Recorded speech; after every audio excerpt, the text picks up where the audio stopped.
how did I get involved with legumes? My earliest memory is summer in Scotland. Those occasional days when you see it. Sitting with my mother outside the house on a wooden lichen encrusted chair, a basket of faba beans, broad beans, and shucking them with mum.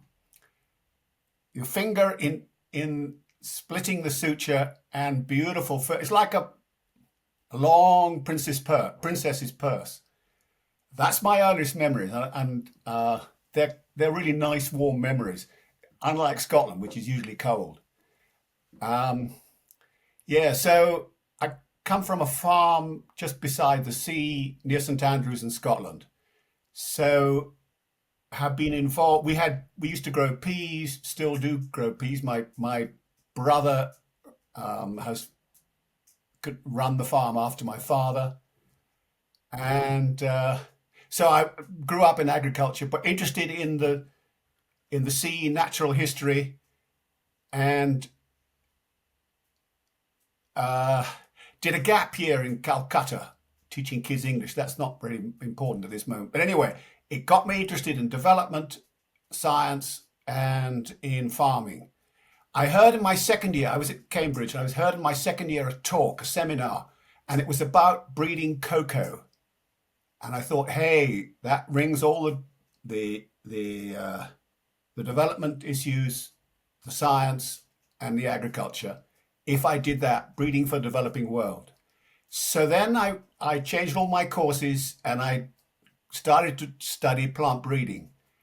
And my supervisor or main lecturer in this was a Welsh lady called Alice Evans. And she was keen on beans. She had a large collection of beans from East Africa, maybe 3,000 accessions. And she also had a bean breeding program. Bean, and particularly it was navy beans. This is, British baked bean. So not only you find them on your shelves, but they don't come in from Michigan, but they could they come in from Eastbourne?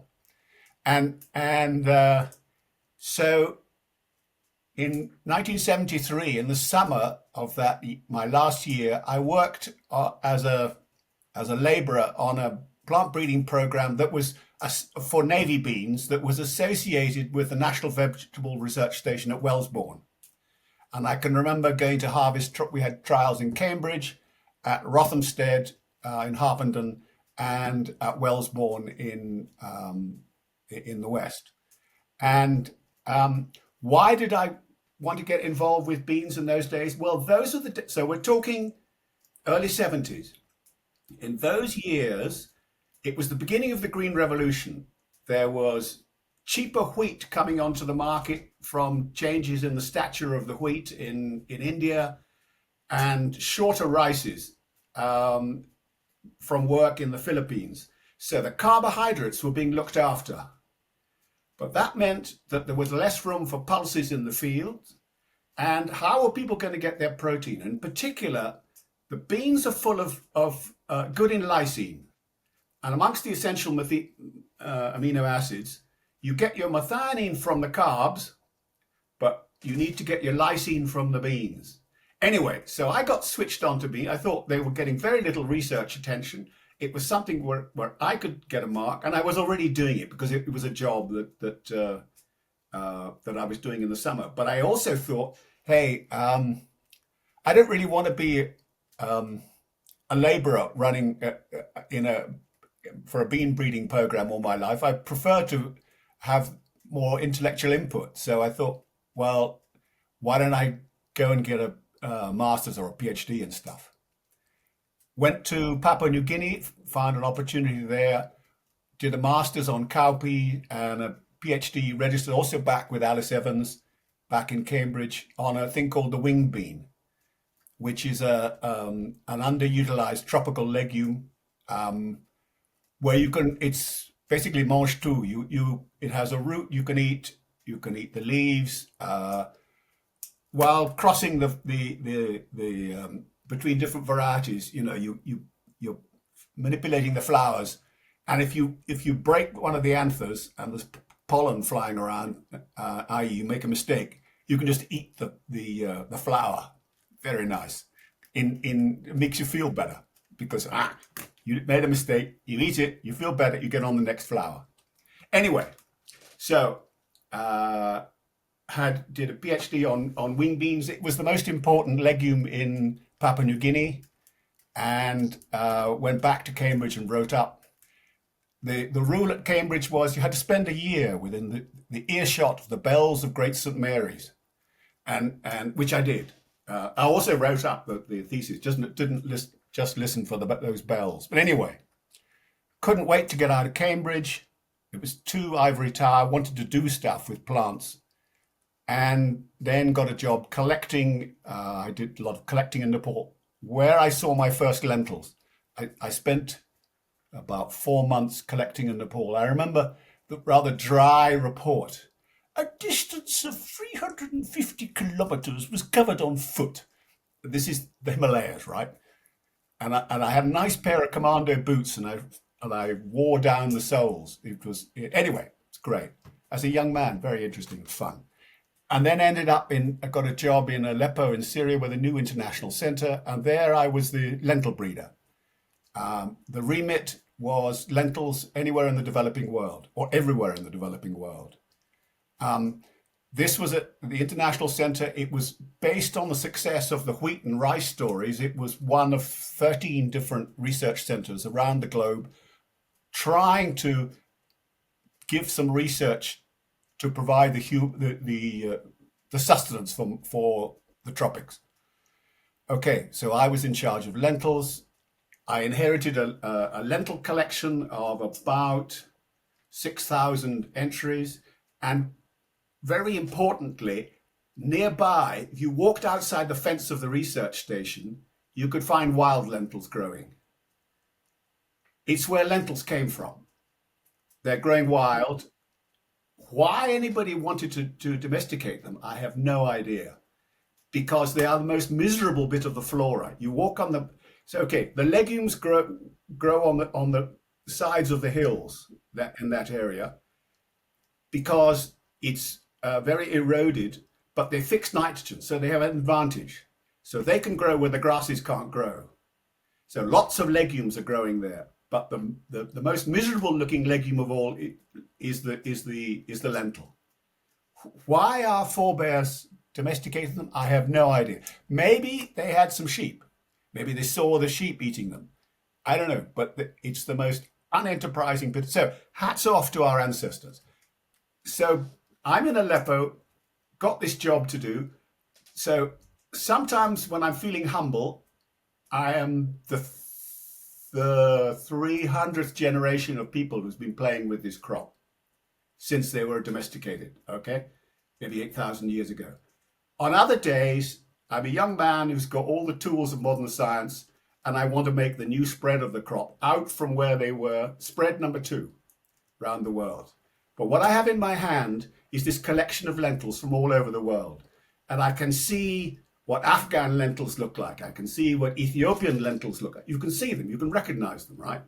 And I had to find out what's the problem in each of those areas that I can help them solve just by plain old crossing, just like, you know, the birds and the bees or anything else you want to cross, okay? And supposing it's a rust problem in India, okay, you've got to find rust resistance amongst all that collection, cross the rust resistance with the Indian and send it back. Okay, so that's what I was up to. Anyway, the exciting stuff, this juxtaposition between the ancient and the modern. And that was very much, I'm interested in archaeology. I worked on several digs before I went. Anyway, so that was very much part of what I was interested in. So got interested in lentils and worked in lentils for 20 years. And we saw some big changes in lentils. And then I became director of research. We also then had problems, by that time, Afghanistan and Iraq.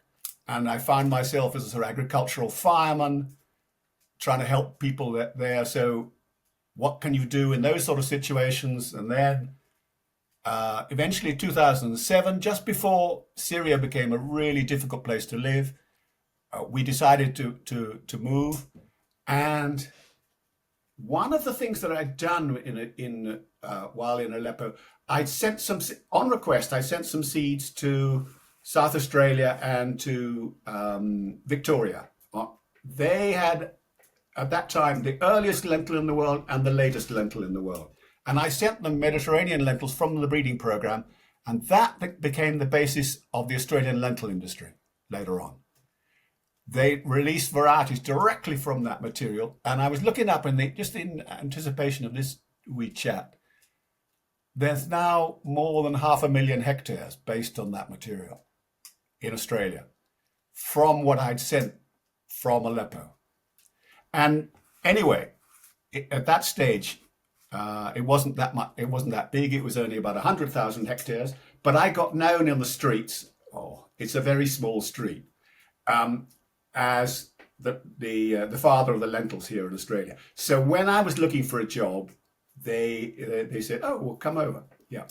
So that's how I got the lentils. Brought me to Western Australia, but there are no lentils here. They're all on the other side of the country or the continent, right? Anyway, so I worked on lupins here. I worked on pasture legumes. And I've also had a lot of students from the developing world. And the last few, I've had projects on mung beans in Bangladesh and in Timor. The Timor on the strength of, it was all post-conflict. So I was kind of king of post-conflict. It's amazing what happens. If you hang around in the armpits of this world, suddenly you get experience because nobody else has done it. Afghanistan and Iraq, how do you get agriculture going again? And what can you do with this, refugee populations? There are not many arrows in the quiver for agricultural. There's no point in finding out what the genome is of things. You've just got to do very, very practical things when there's no fertilizer available, there are no seeds available, and people are in the wrong place, etc. So it's pretty basic stuff. Anyway, and then been here in Perth, but 1 foot in the developing world, and I've been teaching a lot of students. Anyway, so that's how I got into to beans. And now I'm a has-been. Oh, sorry, terrible, John. Lentils as a crop is domesticated in the Mediterranean. So the Mediterranean gets its moisture in the winter, and it's mild. You get frost, but 30 nights of frost a year. But it's mild. As you go up the hill or you go further north, it's colder and colder. And at some stage, the crop won't grow, okay? So I was looking, in order to extend the winter growing of lentil, I was trying to find cold tolerance. So I grew 3,500 accessions of lentil up near Ankara, and we got minus 20 degrees, and about 300 of them survived. Most of them died. Okay, so that's just growing them in a cold place. Okay, and we don't know exactly whether it's cold tolerance or winter hardiness, but it really doesn't matter because they survive. And that means that you can plant them in those colder temperatures in the autumn. They'll survive the winter. And when the moisture comes in springtime and the frosts stop, you get good growth, and you're going to get much more yield than if you plant them in the summer when there's not much rain. So we were trying to move the winter growing season up the hill. Or another way you could think about it is extend, that is going up and down, but also you could think of it as going further north. In Canada and what is now Russia, it's a summer crop. You plant them in May or late April, May, and it only grows under these very long warm days. It's too cold. So, but the yield potential is a bit less than if you can get them to get those early spring moisture. And anyway, so that was just field conditions, growing 3,500 accessions and did the same with the wild species. Again, looking for tolerance to cold or winter hardiness. So that's just field screening in a cold place. You can do it under lab conditions, but it's clumsy. When you want to do 3,500, your poor old lab, it gets kind of crowded in there. And so for heat, it's more complicated. Um, yes, you can grow them in a hot place, but the problem is it gets mixed up with drought. Are you looking at drought problems or are you looking at heat issues? And the thing is with all these beans, they're sensitive to temperature and photoperiod, and that's the trigger that makes them flower at a certain time. And if you start growing them early or growing them late, hoping to get an early heat, or if you plant them late and you run them into a hot conditions, you're fiddling with the time to flower. It all gets complicated. You are confounding too many different things. So for heat, it's more likely you're going to work in a glass house, and it's easier to make something hot than it is to make it cold. So you have a corner where you can stress them out for a week or however long you're interested in. Move them there and move them back, and it depends what you want to screen for. We've just about a year ago, I had a PhD student who completed from Myanmar, and she was screening mung beans for tolerance to waterlogging conditions, and that was done in the plastic house. That was relatively easy to do by adding moisture. So lots of pots. You had controlled pots with no extra moisture, and you had some with a saucer underneath the pot where the moisture couldn't escape, and it was waterlogging conditions. And she was doing that on a world collection for at germination time and at different growth period times. And this was in association with the World Vegetable Center, which is in Taiwan, and that's where the collection came from.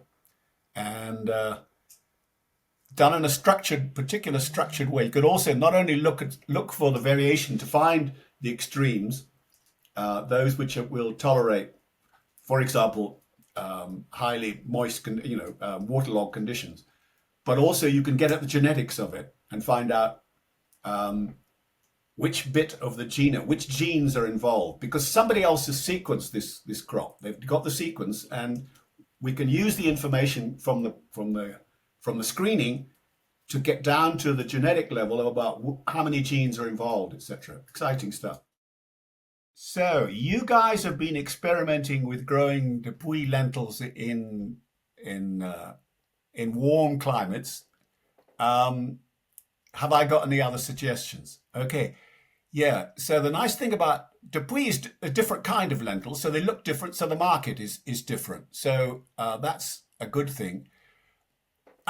I've always worked with lots and lots of genetic variation, and in fact, I was involved some years ago with the University of Reading, and I sent out a lot of germplasm from the Middle East to try and find material that was adapted to UK. And the one of the things that we were looking for, that's a real problem, is getting them to mature in September.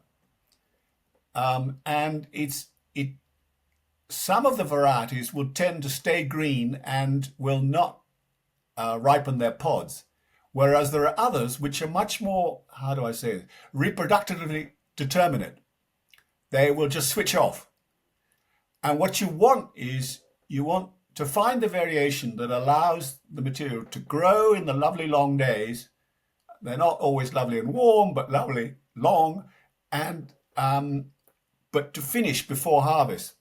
Because if there's any moisture coming in September, they will still start to grow again. And you want to have something that will stop. And so it's something that we never ever saw in the Middle East. We never saw, because there you grow the crop in the cool, wet winters, and it dries out as the spring temperatures rise. So you get no expression of this ability for reproductive maturity, because the environment is like an axe. boom, no water, no growth, stop. It grows out, it stops itself. Whereas somewhere like UK, you can get a lot of rain in September and it will continue to grow. So finding this reproductive determination to stop in September is really very important. And you're going to get that, find it, when you look at a lot of germplasm. So when you said Dupuis, that's nice, and I appreciate that, and it's particularly great for market reasons, but your horizons are limited if you're only looking at one type. If you have a lot of stuff from different parts of the world, you are more likely to find the characteristics that you need, which you can then breed if they're not all in one place. And the other thing is that I've talked a lot about lentils being domesticated in maybe northern Syria, southeast Turkey. All right. The archaeology tells us, and here I'm talking about carbonized grains found in archaeological digs. The lentil moved quite rapidly, or I have to say was moved. It didn't move itself, it doesn't fly. It's carried by people, and it quickly moved to Greece and to Egypt, and then to Europe through the Danube Valley, up the Danube Valley, and it was in northern Europe, and there are finds of carbonized lentil in northern Germany, Belgium, and bits of France by 5000 BC, so 7,000 years ago. It was already there. And what's exciting is the fact that it didn't get there on its own. It's carried by people. And the recent work on the human genome is all about people coming from the Middle East must be carrying this, and wheat and barley and fava bean with them. And interestingly, in the genome, it's the chaps who are carrying it, marrying locally. Anyway, so it didn't move on its own, but just interesting how the work on the human genome ties in with the spread of these crops as they move up into Europe. Go with variation. It's interesting Dupuis because it's somewhere from reasonably northern Europe, but if you can get lentils, they used to be grown in the Czech Republic, bits of Germany, anywhere from any collections of anybody who's been trying to grow them in Denmark, and you save yourself, or even you could go to the health food shop and buy some Canadian lentils and try those, because that's also a summer lentils, and it's a good source. It's you could try those as another source, just a source of variation, just to be looking at different stuff, because you never know where you're going to find what you need. And in fact, Canada wouldn't be bad. Difficult to get hold of Russian lentils nowadays. Anyway, so go with variation. And that also helps with coping with climate change. Okay, so you've got to imagine we've got this big collection of lentils, and I know where some of it is some of it we just inherited. I'm now talking in Syria, right? Had the big collection. Some of it came as a collection. You don't really know where it came from, except for a certain country. But some of it, it's got lovely detailed information.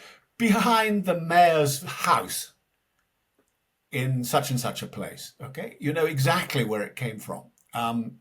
Or from a market in wherever.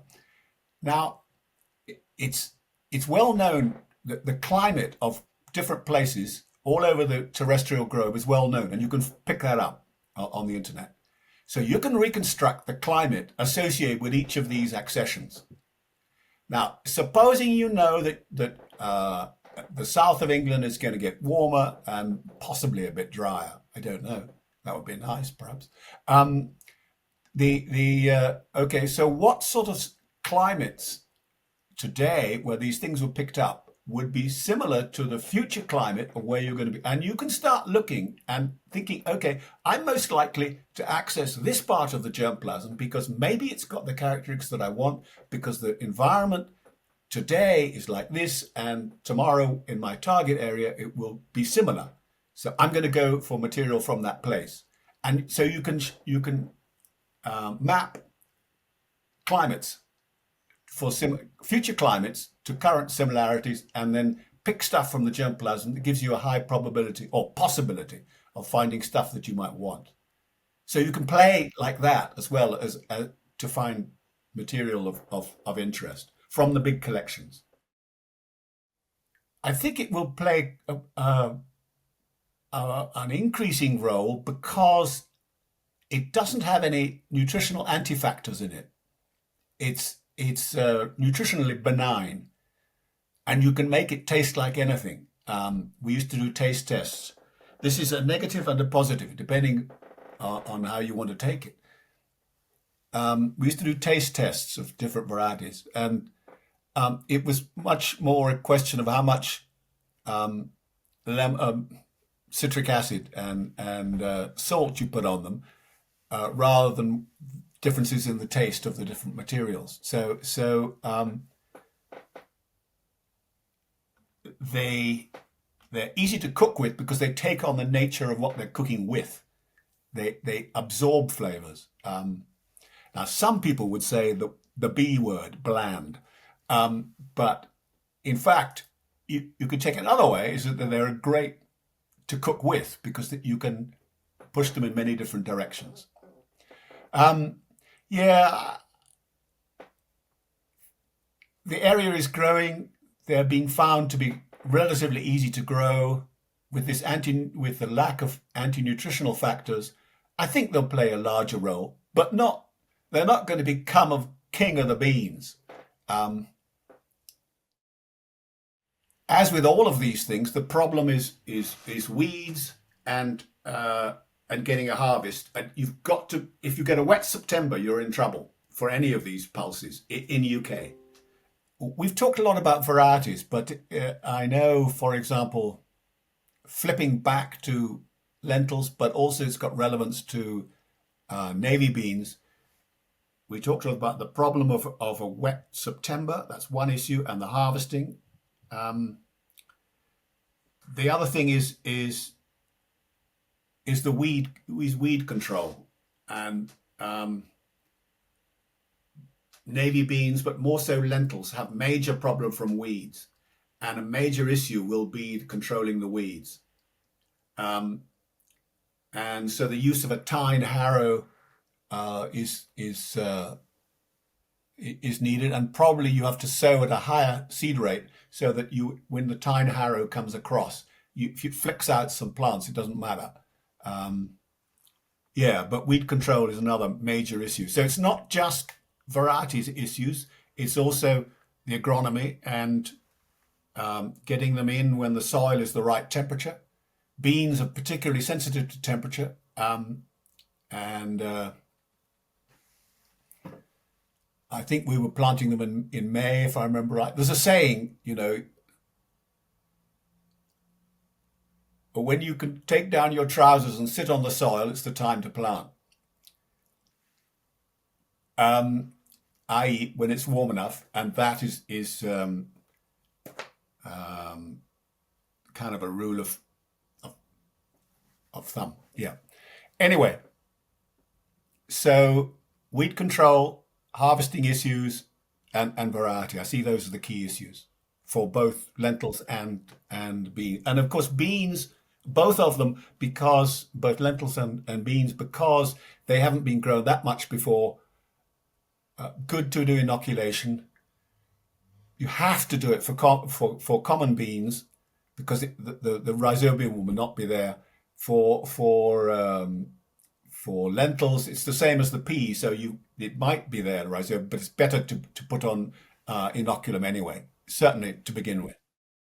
Many of these bean crops are susceptible to a range of different diseases, and you've got to get the disease resistance into the right material, and then you've got to have the right sensitivity, or sorry, not sensitivity, resistance or tolerance to abiotic or temperature or water stress. Once you've got that, um,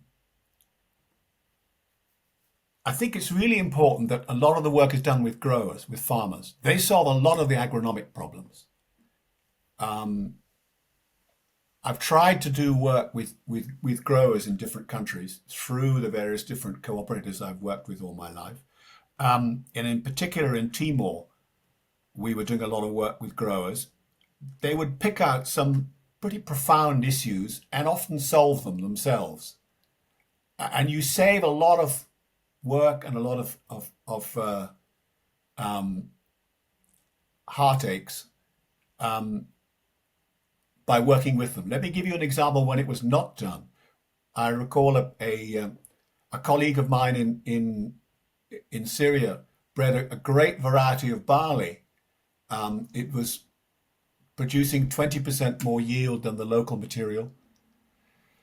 We were very excited about it, but the growers were not excited about it because the stem of the barley was solid, whereas the sheep were eating a hollow stemmed material. And if we'd done more tests with farmers, they'd have told us immediately it may be high yielding, but it's no good to the sheep, and that means it's no good to us. And so there's a simple lesson. It could have been learned in the first grow out with growers. And that to me was an important moment because, I only know about one farming system. I come from one place. I don't know how all these intricate systems all around the world. You need local people to guide you and farmers to guide this.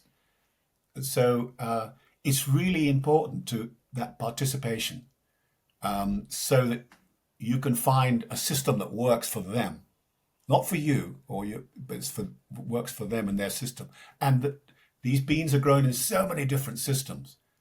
It's impossible to be on top of all of them. So working with growers is crucial. And so that rather than give you a generic saying, oh, it's weed control or it's harvesting or whatever, no, the growers will tell you what it is. Research for real problems, the problems that are felt by the growers, not an esoteric problem, but real problems, and then with a feedback system to growers as you move along the research chain. It's the only way to go, because otherwise you can go the wrong direction. Our problem with the beans is there are so many of them. And so that research dollar has to be split between various different enterprises. And I don't think the adaptation of these crops is such that you can't just say, we're only going to go with one bean. It's this bean. And the others are useless. No, we are not going to spend a dollar. You have, because there's horses for courses. Different systems require are best served by different species, different crops. And if you try and change the system, it's much more complicated. I see in the West, I see that the not a barrier, but in fact an increased possible or increased uptake through the veganism and vegetarianism. That's already happening. Got nothing to do with bean growing, but it has. But what are the barriers? I think research is one. Targeted research, because there's been very little research dollar. We're coming back to what I was saying with the soybean. Millions of dollars have been spent on soybean, and that has paid dividends. Soybean yield and production is high in many different parts of the world because of targeted research. And but the same hasn't happened for these, what are still rather underdeveloped crops. And that has to happen, and working on real problems, but tied back to the farmers. So there's no silver bullet, but it's going to have to be a range of different programs because different problems are there in different areas. And so a different approach is going to be required in different areas. All right. So which crops, which pulses have got most potential? Well, of course, you've already got broad beans, fava beans, and peas, widely grown, been there for a long time. Um, and I think that the next two cabs off the rank should be lentils and common beans, navy beans. I think okay, if soybean comes, it slips in there, fine. I mean, I don't object to it, it's fine. But as I said, I think in terms of bang for your buck, you'll get more from the aforementioned two crops rather than soybean. Um, yes, I haven't got any other magic beans in my pocket that I can produce and say this is a winner. Um, so I think those are the ones, and which varieties of each we just got to test, find out which is the most appropriate. There's a range of different pollination mechanisms amongst the beans. Most of them are self-pollinated, but the scarlet runner bean is outcrossing. The fava bean is, depending on the bee population, can be relatively outcrossing or it can be self-pollinating. It's a kind of um, can go either way. But most of the others are self-pollinating. But there are different breeding methods for different pollination systems.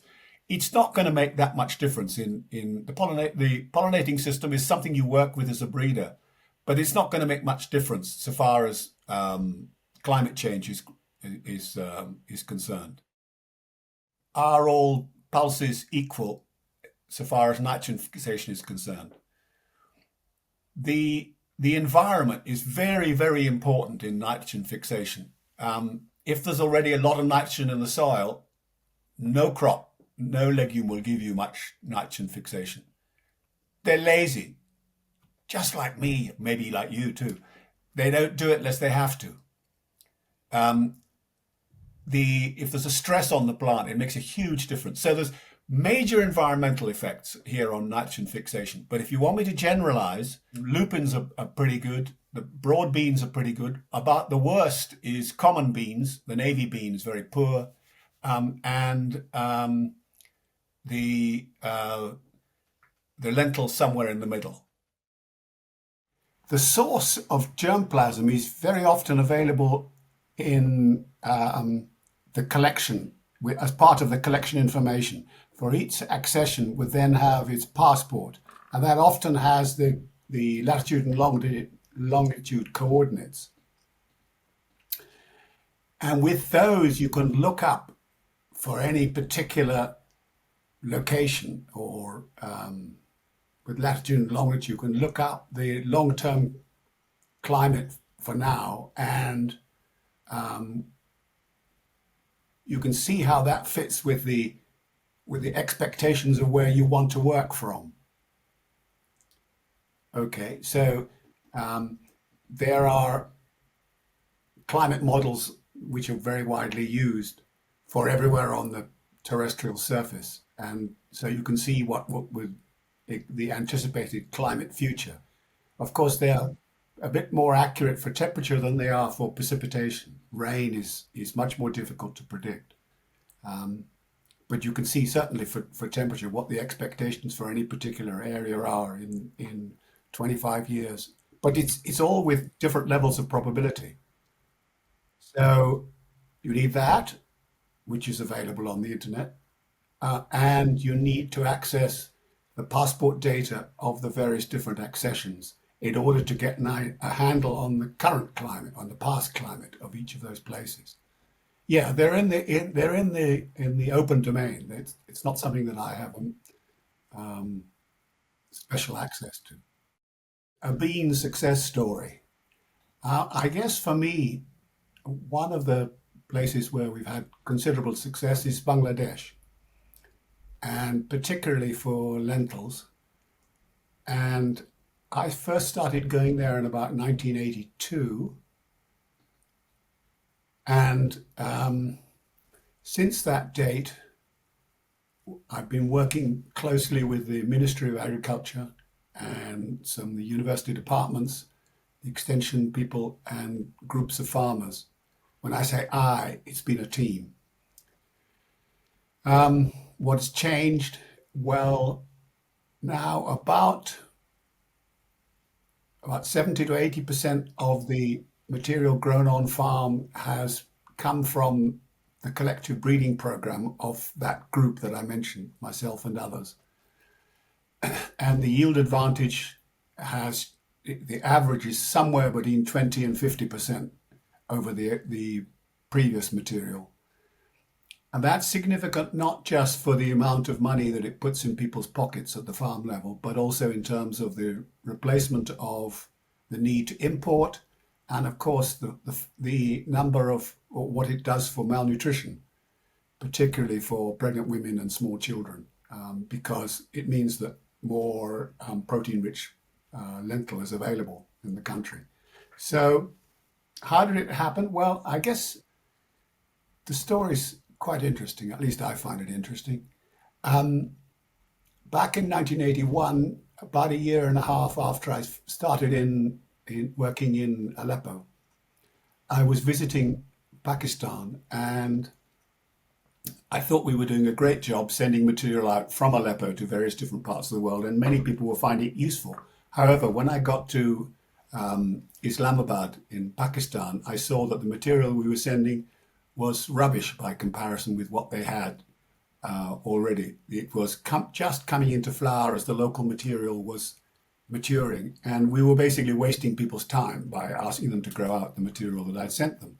So I felt this shame, rather stinging feeling in my cheeks as I felt ashamed. Well, what I'm wasting people's times. I thought I was doing a good job, and this is rubbish. So there was that's one strand of what was happening in that trip. The second strand was in India. About a week later, I was looking at a field which was planted with the collections of somebody who had been out to collect land races of lentil. And I said to them, "Hey, these look all the same. If you pull out the pegs, because it was all beautifully labeled, it'll look like an increase of one variety." So um, there was a real lack of diversity. They all looked exactly the same. So remember that lentil was domesticated somewhere in the Near East, not far from where I was in Aleppo, and it was moved by people all the way across, probably came down the Khyber Pass or some similar pass into northern Pakistan. And we know that it was already in the part of the, you can find lentils as part of the assemblage of crops found carbonized grains as carbonized grains in Harappan culture in Mohenjo-Daro. So it was there by about 2000 BC. So putting all this lot together, I understood that what happened was the material came down from Afghanistan and was a very, very strong selection pressure for a single type of lentil, which could grow in the very different conditions of what is now Pakistan and northern India. And all the million hectares in India and Pakistan and Bangladesh and Nepal were all based on a single introduction. And so they were making very little progress. They had no variation to work with. So I understood that what I had to do was to break this bottleneck that had occurred, broaden the genetic base, and then together we could help solve some of the problems of lentils in the subcontinent. So this I did for the next 20 years. I did a lot of crosses, and so we solved some of the disease problems, particularly in Bangladesh. They had stemphelium, they had rust. I found resistances and crossed them in, and we broadened the genetic diversity. And so, and that was, as I said, working with the research department of the Ministry of Agriculture, the extension group, farmers, but all working together. So what are some lessons from that? Well, it's good science, and agreeing on a very clear direction of travel, which was to broaden the genetic diversity in the Indian subcontinent. And this we all did together. And all the lentil breeders in India and Pakistan and Bangladesh joined with me. And it was as much their journey as my journey. And I also found that we got a big result. Small ego, big result was the way that this one worked, and it was getting everybody communicating right from the plant breeding to the multiplication of the seeds to the extension and to the farmers, and getting everybody talking. And that now still exists in Bangladesh today. And indeed, that training has included two of the lentil breeders from Bangladesh have got PhDs from my lab here in Perth. So I think it's in pretty good hands for the next 15, 20 years. So it's been a combination of clear path, good science, clear path, and everybody communicating. As I mentioned earlier, in Aleppo, I was responsible for a period for the World Lentil Collection, and quite familiar with trying to look after large quantities of small packets of seeds of legumes. One of let me give you two examples that make me think of, or that have made me think a lot about security. Now, that doesn't, you don't think about Omved gardens and security, but in fact, you can have fires, you can have rats, you can have a cut in electricity supply, you can have a range of different things which will affect the storage. The two cases that happened to me, what I was very aware of, in the 1990s, we had an operation in Afghanistan, and we had a collection of wheats stored in plastic bottles in a house in Jalalabad. And when the Taliban took over, we locked up the house and hoped that they would be safe. Somebody saw through a crack in the window that, oh, lots of small plastic bottles. That's good. We can make some money with that. So they broke into the house, they stole all the plastic bottles, and they emptied all the seeds. They didn't take the seeds, they just emptied them all on the ground in a pell-mell in the middle.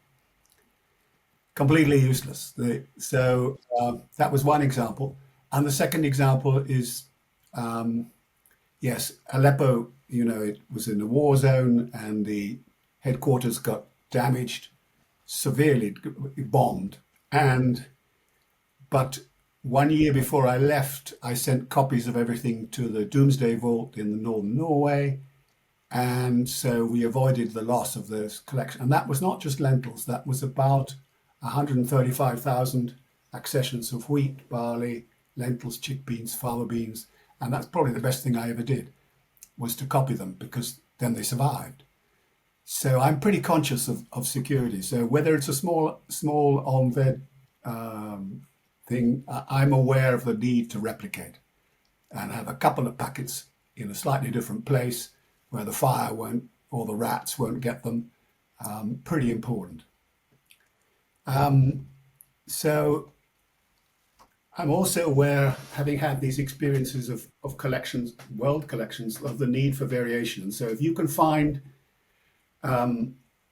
some people to add into the seed swap from countries of similar latitudes. I talked about Canada. I told you that by 4000 BC they had lentils in northern Germany. Anywhere you can make contact to get seeds, it's useful to try and help make a breakthrough. So if you can broaden the genetic diversity, that's great.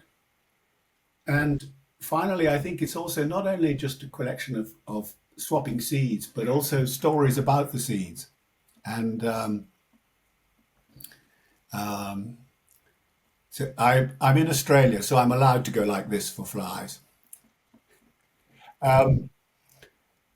So let me share with you, I think the best story I heard for, the one that I liked the most.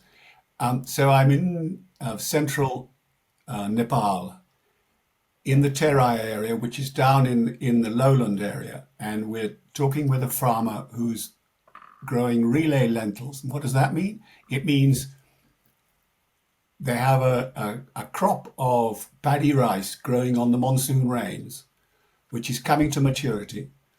And because the monsoon's quite a heavy downpour, the soil is still wet, but the rice is drying up. And at a certain moment, you can broadcast the lentils on top of the rice. You could push your way through the rice and broadcast them. And on the residual moisture, the lentils will start to germinate on the residual moisture so that when the rice is then cut, the lentils are coming up and you can stomp around on the lentils and they'll come away.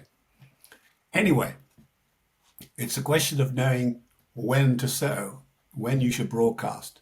If there's too much water in the soil, then you get waterlogging, and if it's too dry, and of course you won't get any germination. So it's a very delicate balance there, and it's quite clayey soil. And the farmer turned to me and he looked down at his feet and he said, "Well, it's pretty simple. When you walk on the soil and it's a clay soil, and the soil comes up between your toes and it loops out onto your other toes, then you know it's the time to sow. Because prior to that, it's too wet, and if you leave it too long, it's too dry." But it's very descriptive of it, and you don't forget that. So I still remember him. It was just a very graphic description of when to do this particular, very important operation in this relay sowing. Anyway, so that's a tip one would want to keep. And there are others, but they're not quite as graphic as that one. Anyway, so in addition to seeds and seed swapping, any remarks about the seeds and how to grow them or how to cook them or whatever, you should have a place for that in the catalogue of the material to be shared. In thinking about what species and areas of knowledge to preserve because of climate change, I wasn't able to say species X versus species Y, but what I thought are probably more important is to think that, okay, each of the cultivated species has got some wild relatives. And people have looked by and large fairly carefully for tolerance to the important abiotic stresses, heat, cold, drought, etc., waterlogging tolerance, within the cultivated species. But the related wild relatives are very under-collected. And of course, it varies from crop to crop, and underrepresented in collection, and very often have tolerance beyond that available within the crop species. Of course, you don't know before doing it, but it's been found, and so I think these are areas where, in a generic way, the crop wild relatives, I think, are where more collection is required. Okay, the crops are not all adequately collected, but I'm just speaking generically. And in lentils, I did quite a lot of work looking at the wild species, and sure enough, we found good tolerance to cold, to drought, within the wild species, some of which was beyond what was within the cultivated, and it's rather a neglected area, and with changes in the flora in various different parts of the world, from grazing or from climate change, from various different reasons, some of the wild relatives are not very plentiful. They're not, and they may be in danger. So it would be useful not only to collect them because they are at risk, but also because they're of value in selection for climate change. So I think for the reasons of broad genetic base for abiotic stresses, cold, drought, waterlogging, temperature stress, etc., that's best putting extra money into that thing. And in fact, something like this happened with chickpea in the last decade. The number of wild accessions of chickpea was found to be very, very low, and most of the copies in collections were actually copies of each other. And so there were very fewer collections than people thought, that it was just duplicates. And so a major international effort was made. Funding was sought from various different partners. Australia was part of it. America was part of it. And Canada too put in money. And a major effort was sought to go back to get to places where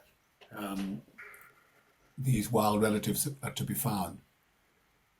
What happens is that now that was quite a successful series of expeditions.